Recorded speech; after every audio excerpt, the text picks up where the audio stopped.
Hello and welcome to another Battle Force instructional video. We've made it to the end. We're at the main combat phase. We just covered the reactive movement phase. And in the main combat phase, you guessed it, it's all about combat.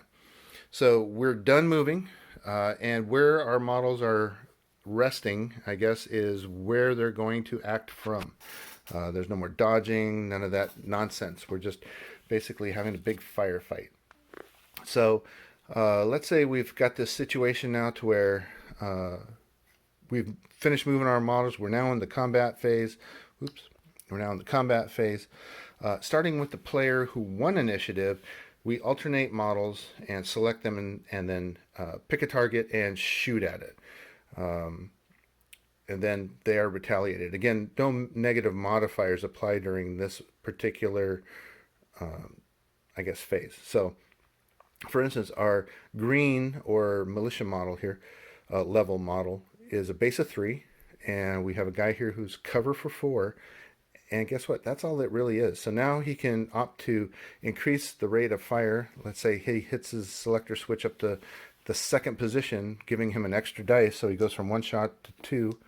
That gives him an extra -1 penalty, but now he's hitting on 5s on 2 dice. He could kick it up to hit on 6s on 3 dice, but the sweet spot generally is 5 for 2 dice.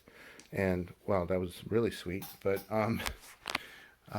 he's not restricted by adding yet another one in the action phase. So this is the main combat phase where you're going to be doing most of your combat. We're going to be taking advantage of things, such as close combat. And so we'll cover that real quick since we're here in the combat phase.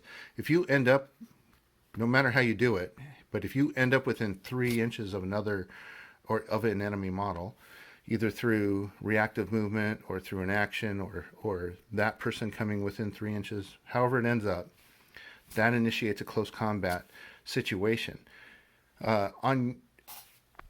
Those are resolved in turn still, just like the normal flow of the main combat phase. So you pick a model, I pick a model, etc. So it's generally best to find out or to seek out those situations where you're in close combat first so that you can resolve them, because all penalties go away. So in close combat, the only thing that applies would be, in this situation, would be cover. I'm within 3 inches and there's a cover penalty.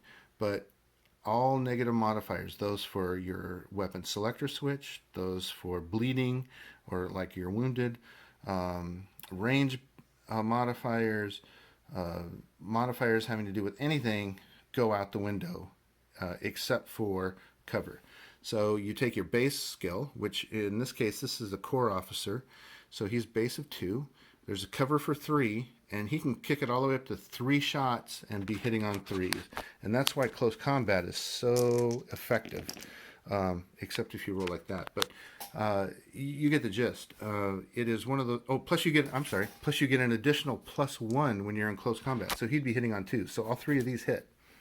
I forgot that part. Don't let me screw you up. You get an additional +1 to hit while in close combat. So that +1 for cover is negated.